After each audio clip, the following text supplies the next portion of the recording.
Hello, everybody. This is International Master Sam Shackland, and today I would like to continue my little series on how to play against these unambitious white d4 systems, where they try to sort of get an easy position to play and not really have to think too hard, but solid and easy to play. So last time we looked at the moves bishop f4 and bishop g5, which sort of took the position in one character. But here we're going to look at the move e3, which takes a position in a very different character. Basically, I'm going to show a position which goes exactly the way white wants. Something like this. Let's say castle, castle, d3, knight d7, and get to a position like this one. Now f4. White's idea is very simple. Lift all the pieces over to the king side and make a big attack, and black's kind of in some trouble because there's not much he can do about it. So this is exactly what white wants from this position, but we're going to do our best to not let this happen. So going back to the beginning, I think in this position, if you try to do the same plan as before, it probably just won't work. Something like this, b3, knight c6, bishop b2, let's say.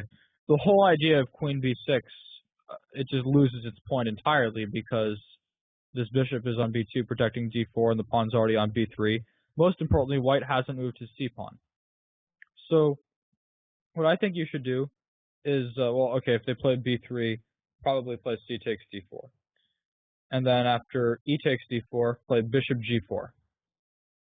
Let's say something like bishop b2, knight c6, knight b2, e6, bishop f3. And you see in this, I guess the real point is white would really like to put his bishop on d3. There's two problems. One, it runs straight into knight b4 in a lot of cases. But more importantly, I think this knight on f3 is pinned and is going to have a hard time getting to e5. So I think that's why the bishop sort of belongs on e2. If they wanted to put it on d3, they could put something like a3. But that costs valuable time. As you'll see in a position like this one, if white tries to play, like let's say black plays queen c7, if white plays c4, black can always take and play a move like rook fd8, and this hanging pawn structure should give black some pretty reasonable chances. Okay, it's not in a better position by any means, but it gives him good chances to play for an advantage if his opponent tries to play sort of unambitiously. And it makes white really think, unlike in most of these positions they'll really find in the sort of passive d4 openings. So c4 usually doesn't cut it, but it's hard to find another plan because the e5 square is so well covered. For example, let's say white plays sort of an unnatural looking move with queen to e1. His idea is to try to get to e5 as soon as possible. I think a very important theme is to trade this bishop for the knight once it's starting to go to e5. Because really, it's kind of annoying when the knight gets there, and your bishop the light square bishop is always the worst piece. So while you don't want to necessarily just play bishop takes f3 out of the blue, if white breaks the pin and then is starting to put a knight on e5, it might not be a bad idea. So here, let's say I move like knight to g4. And the whole point is to control the e5 square. And if white plays h3, knight to h2. Okay, this rook on f1 is attacked, knight takes h2 is forced, bishop takes h2, and bishop comes back to d6. And I really don't think white has much of anything in this position because he doesn't have this trademark powerful knight on e5, and his bishop on b2 is very passively placed. For example, black will be able to play for e5 in some cases. Let's say queen e3. Maybe now you might want to even play bishop f4. But I think a move like e5 seems pretty simple. Takes, takes, takes, queen takes, takes, takes. And while black has an isolated pawn in this position, you have to think to yourself, is the pawn on d5 really any weaker than the pawn on c2? If white's pawn on b3 were back on b2 and the pawn on c2 were on c3, then I would say white's probably a bit better if he can, as long as he's not losing a piece right away, because he'll be able to blockade this c-pawn and have a pleasant position without any weaknesses. But at this point, I think the pawn on c2 is just as weak as the pawn on d5. So I'll say how the game could play out. Something like rook fd1, rook a c8, bishop e2, and rook d8. Okay, well actually let's not play bishop e2 because that hangs the pawn. So maybe actually let's play rook d8 first. Bishop e2, rook c8, just to show. A position like this one, it's not so easy to see how white's going to continue, because this pawn on c2 is such an annoyingly weak point. For example, rook d2, maybe black can start to bring his king over. Okay, you've got to be careful for rook takes d5, so I guess we'll play f6, so that after rook takes d5, we can take on c2 without having to fear for the safety of the knight on e5. And after a move like f6, I don't think white really has much of anything. Maybe he'll play f4, knight g6, and this just seems like black's pretty comfortably equal. And well, okay, there's a relatively high draw threshold in this position. I think that black certainly can play for, I mean, if white makes some mistakes, he'll be able to probably get an advantage. So, I think that's sort of typical. Although black certainly doesn't have to rush with e5 either. He can maybe play a move like rook a e8, the idea of trying to push e5 through, and not have to trade queens, get some activity on the dark squares for his pieces. So I think that this position is really just fine for black. So black probably, it's not only just fine, it's really solid. It's sort of the thing that white wants for his position, a solid position where it's easy to play. Black's position, he'll play for e5. It's solid and it's easy to play. It's the exact same thing in that sense. And this will kind of maybe put white players and in a spot that they really don't like to be in. So I think it's kind of important to remember to trade off this piece. The bishop is on g4, because it's like, if you look at the position I showed at the beginning of the lecture, let's go back to that.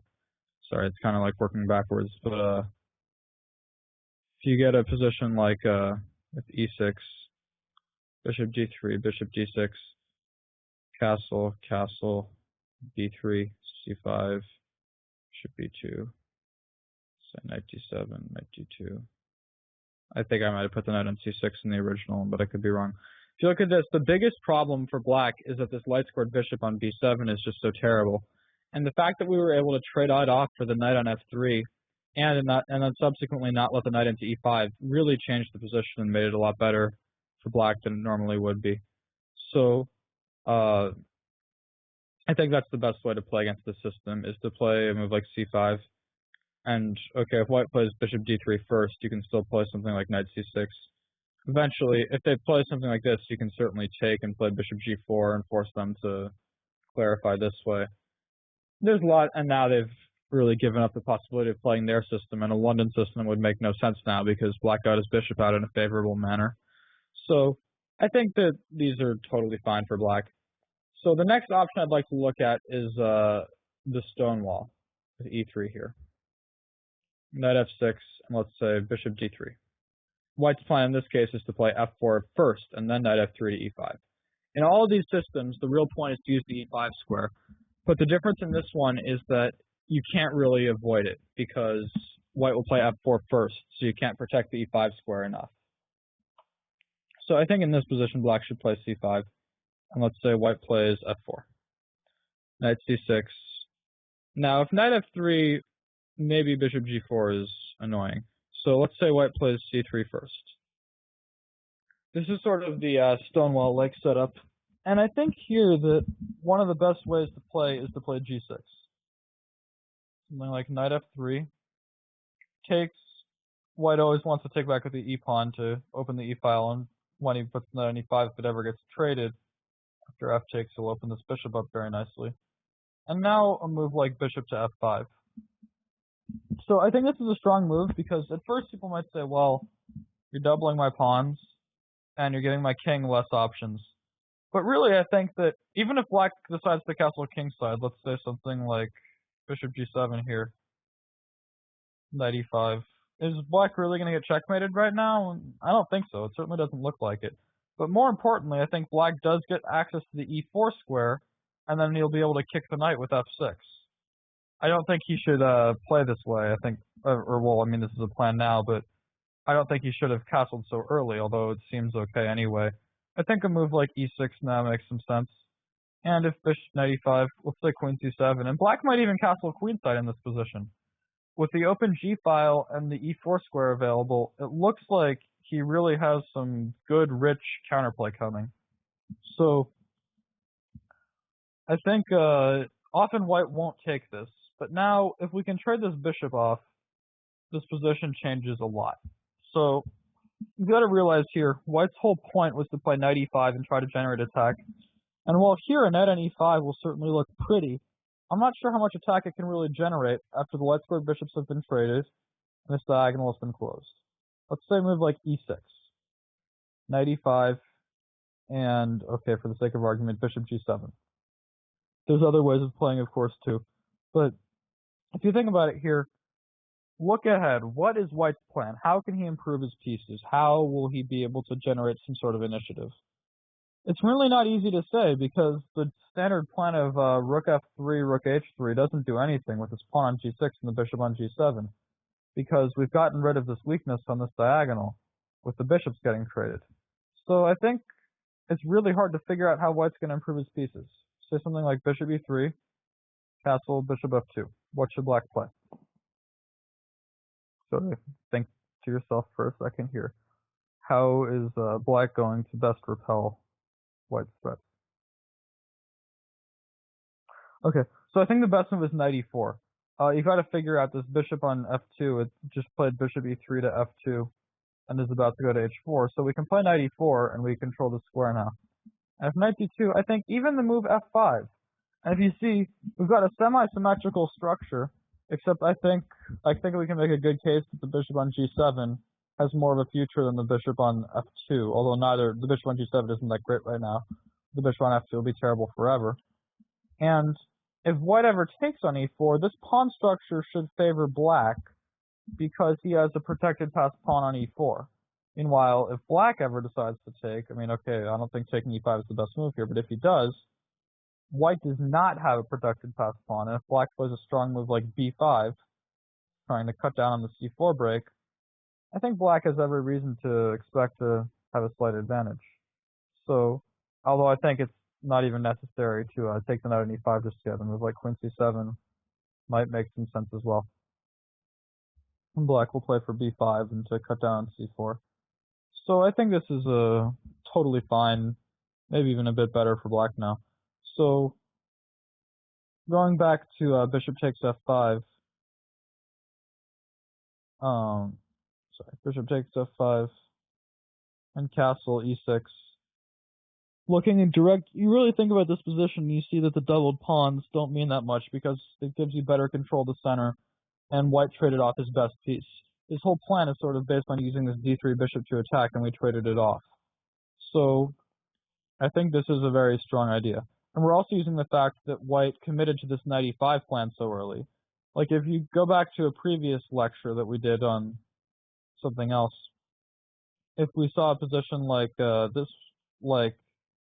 this one instead, so knight f6, bishop f4, c5, e3. If we did something like this here, it would be very different. I think this is now this position I think is clearly better for white because we haven't committed to f4 yet.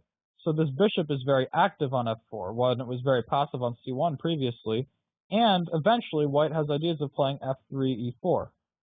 So this is a different plan. But once white has committed his pawn to f4 already, I think it makes more sense to play bishop to f5. So really, if you think about it, all of these systems, going back to this one with Stonewall one with e3, they're all basically the same thing. White's trying to use the e5 square to find a position that's really easy to play, where he doesn't have to be a grandmaster to find all the best moves. But but the problem with all these different systems is that you have to play very differently against each one to avoid getting into the kind of positions they like. But I think in this case, it's not so hard. I think people will get trapped much more by the bishop f4 line. But here, as we saw, black looked to have a pleasant position by playing moves like g6 and bishop f5. So I think that will conclude the first half of my series on on combating these passive d4 tries. My next half will be on if black is someone who plays the Indian system. So if I move like knight f6, knight f3, and okay, we'll look at e6 and g6 here, and moves like bishop f4, bishop g5 then, and show how those are different. So thanks. Until then, this is Sam Shanklin signing off.